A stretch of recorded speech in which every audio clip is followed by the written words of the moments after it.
Okay, part two of the steering box conversions for Land Rovers. Just looking at the couple of different steering box options compared to the original Adwest 4-bolt. This is a Defender was a Defender 110 chassis that I'm modifying, but what I'm going to go through applies to factory setups and is mostly about factory setups, and more so with people with Rover housings that haven't gone to Nissan or other types of axle swaps, but I'll talk a little bit about that, I guess, as well anyway. So just a point, I'm not talking or showing how to install them, like the structural side of bracketry and crush tubes and stuff. That's up to the individual. A million ways to do it. There's some kits out there, and just basically do what you want on that one. This is more looking at the physical limitations and sizes of the boxes, and then most importantly for me, the geometry. That's one of the reasons I'm not now going to a GU box and sticking with the Adwest. I'm only going to be running 33-inch tyres mostly, so I think this will be fine for my application. A stronger box would have been nice, of course, and here in Australia the GUs are very common, so good support and easy to get. P38's a nice looking box as well, but that's more of a UK thing. They're definitely here in Australia, but yeah, it's going to be much easier to get GU stuff here or Y61 stuff here. So, but we can get rebuild kits for these. We can look after them, and they're not too bad. And they're not great, but they're not crap. So looking at the physical side of it and the geometry is what I mean by the physical side of it. So the location of the panhard and also the relationship to the panhard of the drag link and where it mounts. So if we look down here in plan view from above, I don't have my drag link in, but I've just set a bit of 3mm flat plate in there on the center points of the steering arm tie rod end, and then back here at the pitman arm tie rod end. And you can see that it's pretty parallel there. Ignore the kick in the panhard, which obviously it does to clear the diff hat. That's standard factory, but the arms are essentially fairly parallel in plan view, which is important. A note, my axle housings are wider. I've made them wider. You can see those spaces there. So normally this whole swivel assembly, swivel wall, spherical housing and steering arm would be 75mm further this way. Essentially that flange would be bolted to that flange and that spacer would not exist. If we take a little bit of a closer look at that, I don't think that's really going to change much. That point coming across there is going to pull this end in tiny amount, but really not much, maybe 10mm. So that's pretty reasonable for how parallel they are, and that's pretty crucial because we're talking about bump steer mostly, driving down the road, vehicles that are seeing, if you're building a rock crawler, and it's still not good to. It doesn't matter what you're doing, high speed off-road, on-road, rally rating, rock crawling, getting your suspension geometry and your steering geometry, the better you can get it, the absolute better the vehicle will handle and perform. There's just no questions about it. Yes, you can get away with some stuff when you're doing only slow speeding rock crawling, or maybe just winch challenge stuff where you're just dragging through the mud and everything, but it's just not ideal at all. It's definitely leaving something on the plate, so to speak. So that's the plan view of the factory setup, and like I said, a little bit different but close enough to that. I'll just remove this flat bar out of the way so we can look at the heights from a more of an in-front perspective. So if we look at that, we can see the panhard bolt and panhard, and this is the drag link, the drop down, pitman arm, and normally the drag link would mount up there. For these, the Disco ones had a flat pitman arm. The tie rod end poked down and the arm went up under it. So essentially the drag link's in the same geometry, even though there was two different pitman arms. So that's sort of, if you've got a straight arm, don't start to think, oh geez, that's going to be way different. They're interchangeable. So the same box, they're the same steering box. So that's not too, I don't know why they did it. This pitman arm incorporates a tie rod end, and they are rebuildable, but they're just a pain. So I just think it's better to have the flat arm, and mine will be getting converted to the flat arm. I've got one in the box somewhere there to do that. So at the moment, off the ground, and I will just point out or mention that I've got about 120mm bump stop gap factory bump stops, and those packers there give me about 120 mil, and that's the desired ride height I'm going to go for. That's maybe about a 2-inch lift. It's no more. You know, if you take 50 mil off 120, you're back down to 70. And if you think about a brand new 110 rolling off the showroom floor, they're not going to have much less than 70 mil bump stop gap in the front. You know, maybe 65. I think I had 65 when my springs were all worn out. So, and I've definitely seen, you know, closer to 100 on the 130. So, and the reason I mention that is this is real world. This is not some really lifted up or super low vehicle. This is sort of standard. Lots of people are going to run a vehicle around this sort of ride height, and that's, you know, plays with the geometry, because we lift the chassis up, the axle doesn't come up, and the panhard gets steeper. So, and obviously also the drag link as well. So, but just to point that out for what you're looking at. At the moment, we're looking at about 400 and I think it was 85 to the 460 to the center line of the panhard, height-wise off the slab, and 485 to the center pivot of the drag link. So there's about a 25 mil height difference there, with the drag link being a little bit higher at their respective end on this end, their pivot points.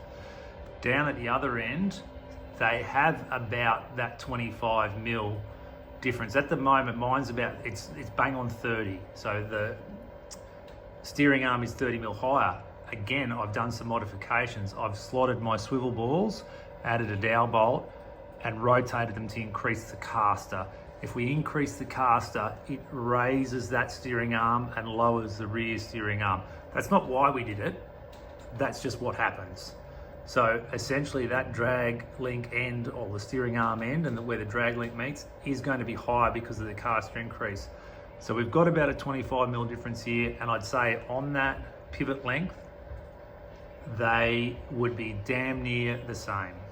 So that's something to really consider, that they are very close to parallel in front view, so up and down, and they're very close to parallel in plan view looking down from above. They are different lengths, so in an ideal world, they would be exactly parallel from wherever you looked, and they would be exactly the same length. Now, they're not. The panhard is fixed there, and it can't go any further in a factory setup because it hits the radius arms, and then you've got core springs, and you start to interfere with steering on steering lock. That is what it is. So the drag link is longer, and it is longer because that's just, again, how it fits and where it is. Mine's longer again. I have a friend that's run vehicles with wide tracks on them, and he hasn't had an issue. And in fact, in Australia, the 6-wheel drive variant of the Parenti in our military Land Rovers from the mid-80s through to, I don't know, 5 or 10 years ago when they swapped them out, they are quite a bit wider than factory. So, and they have wider cabins and everything. So they have the same steering box, they have the same front chassis, they have the same panhard mount. So they're not suffering bump steer too much at all, that I'm hearing from those guys that own those, and I've got a mate that's got one. So that's sort of a good indicator for me. So that shows that relationship. What I'll do now is I'll stop the video, and I'll try and edit all this in, you know, pretty basically, but I'll remove all this. Now what I'm going to have to do is use an axle stand and prop that panhard, and I'll prop it exactly where it is now for height and for fore-aft location. It won't move laterally, but yeah, to make sure it's identical. And then because that panhard bracket's in the way, I can't mount the P38 or the GU steering box there with that setup. But hopefully that gives you a good look at the standard AdWest system and factory mounting. Even given my modifications, you know, like I said, just remember that that's a little bit different, but we're on the path of showing what is pretty standard. So that's the box there. You can see there's plenty of room. It's a lot smaller than the GU and the P38. The P38 is actually the longest in here by about 10 mil, and I'd say it's going to foul right up against here, and be in here, and the GU is very close, but the GU is the biggest, like cylindrical here. It's massive thing. So, you know, and again, it weighs the most. So that sort of shows that all, you know, clearances with the housing there and whatnot. So I'll stop this here, and then hopefully just smoothly edit in like a pro the next box. Seamless video editing. Okay, this is the P38 box, expertly mounted in perfect orientation. Okay, settle down. The big boy, the big girl won't fit to just drop in. Too long, fouling on the spring perch, between spring perch and panhard bracket. So clearly you have to do some mods there. One of the mobs that does an install kit for these, I'm pretty sure they get you to cut a triangle corner out of the back top there of the spring perch and then plate it. I am a little bit concerned about that because clearly they've had you remove the gusset as well. Mine are removed. There's two of these gussets, one here and here. I am reinstating those. I've said it before, I'll say it again, they're very important. Lots of fatigue loading in, so on-off cycling on the spring perches, and incredibly important if you've taken the factory shock tower off, and a lot of the aftermarket ones don't stiffen the very open design. They're strong in their own right, but the original factory tube, even they look like weak pressed metal, they're continuous around here and they stiffen this lip. That's very crucial. There's no stiffening of this front lip, and you'll notice a lot of people, whether they're cantilevered shocks, and that's another thing altogether, bit of an issue there, but removing that stiffness, this starts to flex at its weakest point. You've got a stress riser with these bolt holes, and that's where problems, but the short of it is they're very important, the spring perches, and they're easy to forget and just start doing da-da-da-da and creating big problems that you do not want. So the box doesn't sit in properly. I've got it just centralized between those 2 points as best possible. I've got it packed up on about 20 mil of steel just to get it to sit there. At least these two mounting points here and here are flush against the chassis rail. So it is sort of in alignment that way. It is canted out this way, which will only, like out of plumb like that, that'll only affect the length. But what we're interested in mostly is the height to the drag link, and also the parallel, how parallel is it this way. So if we look from the top down, you'll see with the little flat bar that it is not quite parallel through there. It doesn't look too bad, but it is about 40 mil different on this end. At the moment, it's 40 mil further this way. I took a measurement from this part of the chassis here to the 4-bolt that I had on previously, there with its pitman arm, and we had about 185 mil to center of pivot. Here we've got about 145, so it's 40 mil further forward. Like I said, that end does not change. Your steering arm is fixed. You can't really change that. So you now have one plane, or there's two basic planes, looking down and looking horizontal and vertical. One of those planes is out of parallel to begin with. As for height, I'll just take this off here.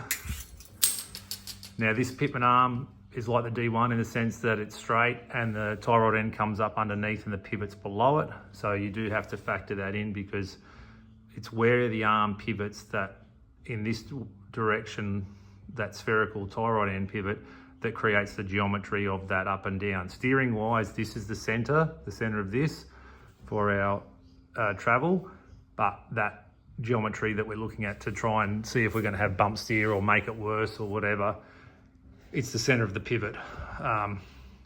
So at the moment, off the slab, we're about 460 mil to the theoretical pivot point of the drag link.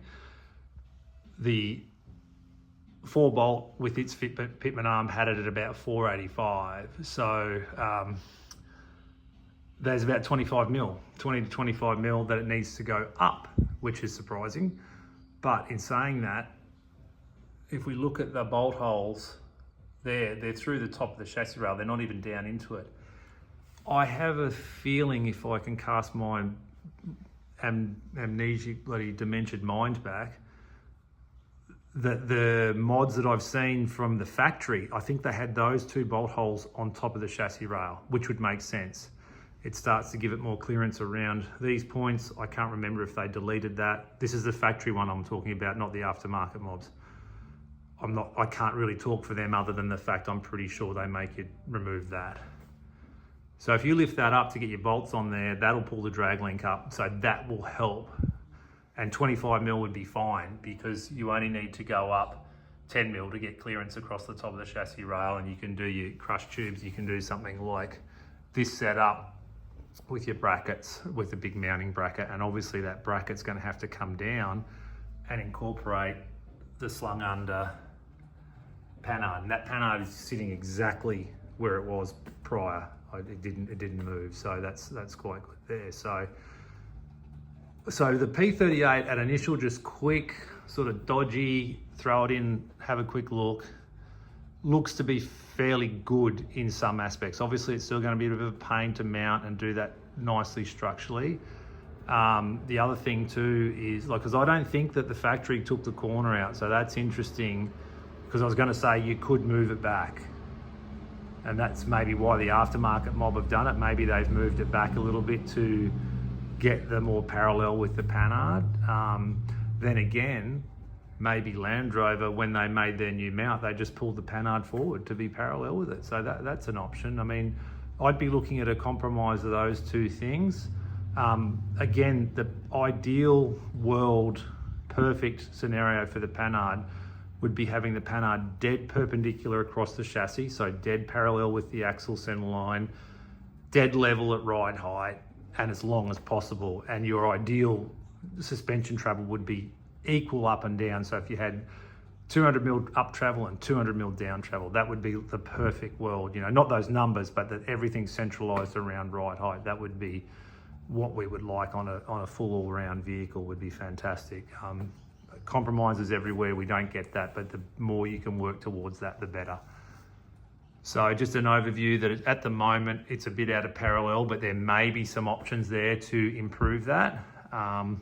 Height-wise, I think is very doable to get it on point for very close to where the factory 4-bolt box has the pivot point for the drag link, so that's a good thing. Box is made by ZF, apparently a very good box, very stout, more so, without question, more so than the 4-bolt box. You've got the big uni there, but that looks like it'll all clear pretty well through there. So, and again, it's not sitting 100% there. Lengthwise, that will come down. Like we've got about 10 mil at the chassis there, so that would probably come down maybe 12 or 13 that way.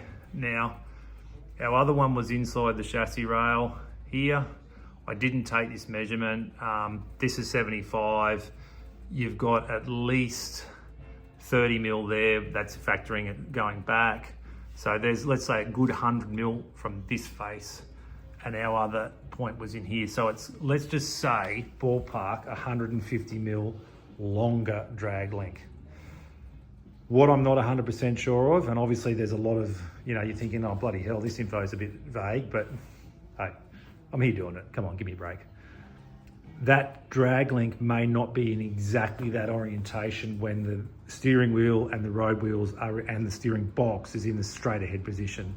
So it may be over a little bit more, hopefully, and that would, because it's that straight ahead position which is important, because that's relative to everything. Obviously it steers, it does its thing equally left to right. So, but in that location, you could safely say that the drag link will get a 150 mil longer than factory. Like I said, you've already got a relationship where the panhard is shorter than the drag link, and you are increasing that. So in essence, the arc that the longer link scribes is more vertical through the segment of arc than the one that's shorter. And that means that as it goes up and down, it's pulling in and pulling in. The one that's shorter will pull in more than the other. Or if it's on an angle and it's coming up to horizontal, it'll push out more than the other. So when the axle is moving this way, you don't want the steering wheel starting to turn independently without input from the steering wheel, that's your bump steer. That's what we're looking at to say, hey, is this a really big compromise or not? I think this could potentially be made to work with some good thought. I think, like I say, take a good look at Land Rover. We shit can them all the time. They're doing this wrong and doing that wrong, but they do some stuff very well. The road dynamics of a Defender, for what it is, I think is good. I've driven some stock patrols and Land Cruisers, and as much as I'm biased, they were vague, they were doughy, they weren't responsive. They had some handling characteristics that I did not like. So I think Land Rover got that pretty good for a mass-produced, very utilitarian, very basic vehicle. They did get the suspension geometry very good and their steering geometry pretty darn good. So we don't want to make modifications and make them worse than factory. What is the point in doing that? That would just be a massive backward step. So that's the P38 box.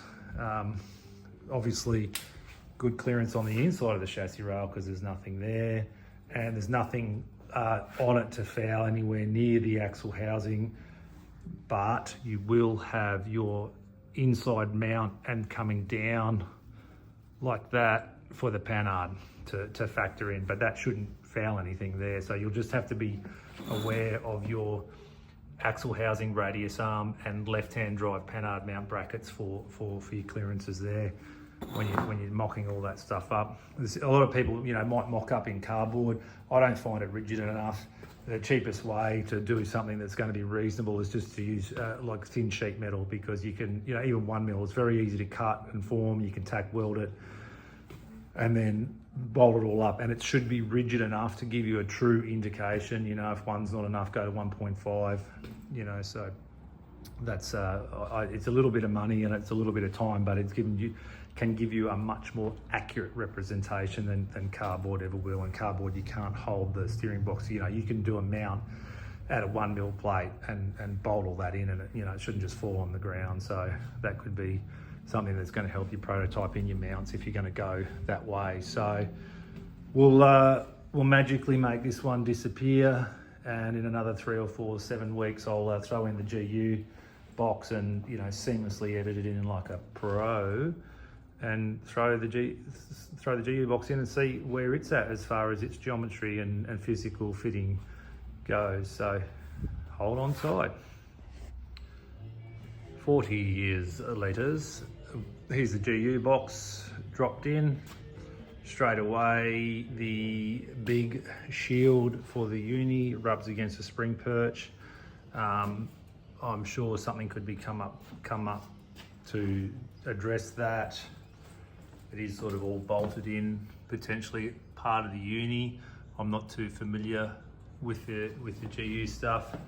Just sort of having a bit of a look as we go. That could be sort of like just a shield or part of it, but that absolutely rubs and it's hard against the chassis rail. So a little bit of an issue there. Moving it front or back is not really going to make a difference unless you move it massively, which is just out of the question. So something you can consider there straight off the bat. It is touching the panhard mount at the minute, and I just have it on some 5mm shims because my mind says you wouldn't have it sitting hard down on the chassis rail. So 5mm is sort of just like a little gap to allow everything to sort of move that little bit and not rub, and a little bit of clearance to let moisture and stuff out. Maybe you want to do more, maybe you want to do less. Again, so straight away, one thing I sort of missed on the P38, my mind's eye didn't pick up on, is when I measured from the horizontal distance and relationship with the pitman arms, this one's further this way on an angle, right? Everything's on an angle, so it needs to be closer to this end to be in the same line or angle. Now, it was 40mm difference. That's more than what it needs. It's literally only maybe 20mm that the difference would be from one side out here to this side here. If you can draw a straight line across there, maybe the width of that flat bar, maybe 25mm, but it was 40. So just factor in that it wasn't as bad as 40 because it was 40 here. It was 185 here versus 145 here. So it wants to be further this way to be in that line. If it was dead perpendicular, it wouldn't matter where it was, it would want to be the same. But this one here is about 25 mil, so potentially it is fairly parallel, because I think it's 185 versus 160, so that's a lot better, and it does look more parallel-ish. So it's pretty close to parallel there from the plan view. So, you know, basically I think the P38 is going to be better in horizontal view, more parallel, and need a little bit of tweaking in vertical or plan. And the GU looks like it's better in plan view looking down and needs some tweaking in the horizontal, so the actual height. If that is confusing, that's absolutely understandable. So height-wise, not so good. This pitman arm pivot point is about 30 mil, 25 to 30 mil higher, the pivot point, than the Land Rover version. You cannot lower it because the box is sitting, 5 mil, but again, I wouldn't be rubbing it on the chassis rail. So you've got a discrepancy there that you can't really deal with. The Land Rover box, I think the P38 box, you can deal with that. So you could say, oh, well, why don't we just raise the panhard? You know, if we're going to move the panhard horizontally on the P38 box setup, why can't we just move it vertically? And you can. What's going to happen there is it's going to create a steeper angle on your panhard. The steeper the angle on your panhard, you're going to introduce some jacking forces in certain situations that are less than desirable. Not good, basically. So I would avoid doing that. The other thing to consider with Land Rovers, whether it's a Range Rover Classic, Disco 1, Defender, when you raise them on their springs, so when you put in springs that are longer and it lifts the body up, the axles stay where they are, you raise the suspension roll center in the front, so you've got a front roll center and you've got a rear roll center. Each end has its own geometry to look at independently, but combined. So you've got things like anti-squat in the rear, you've got anti-lift in the front, you've got anti-dive under braking, you have your axle roll axis, which is how much oversteer or understeer the suspension geometry puts into the going down the road. You have your roll center heights, and then you have your relationship from your front and rear roll center heights. Because the rear is a ball joint that is bolted and pivots off the axle housing, it does not change its roll center height when you put different length springs in. Whether you go up or down, it does not change. If you go up on the front and the panhard lifts up on one end as it does, let's say you put a 2-inch lift, you get about half of that. You get about a 1-inch increase in roll center height on the front. You don't in the rear. So what does that mean? The vehicle roll axis is a line, an imaginary line, which is drawn from the rear roll center to the front through it. With Land Rovers, traditionally in their factory trim, factory form, the rear is higher than the front, which would be considered loose or oversteer. These are also all-wheel drive vehicles, full-time four-wheel drive with a lockable center diff. So all-wheel drive or full-time four-wheel drive vehicles tend to have understeering characteristics from a driveline perspective. So there is a little bit of balancing out between the driveline being an understeer dynamic and the chassis being an oversteer. So there's things to consider there. I don't like the idea of raising the panhard any more than it does naturally with a spring lift. And keeping it true to the geometry. But again, this is the problem. We're trying to keep it true to the geometry so that everything is a modification, everything is a compromise, and that's a decision that you guys have to make for yourselves. Nah, mate, she'll be right sweet. Okay, whatever, that's fine. But I'm just pointing out that these are the differences. You cannot lower that box to get that pitman arm pivot point back to where Land Rover had it in relation to the panhard. You possibly can, there is clearance there. Look at that. There's the old 2-finger body blue clearance there. You can lift that panhard up to get it that 20 mil and bring it back in alignment. So the GU's got some positives and some negatives. She's a behemoth. She's the big girl. She's heaviest by a couple of kilos over the P38.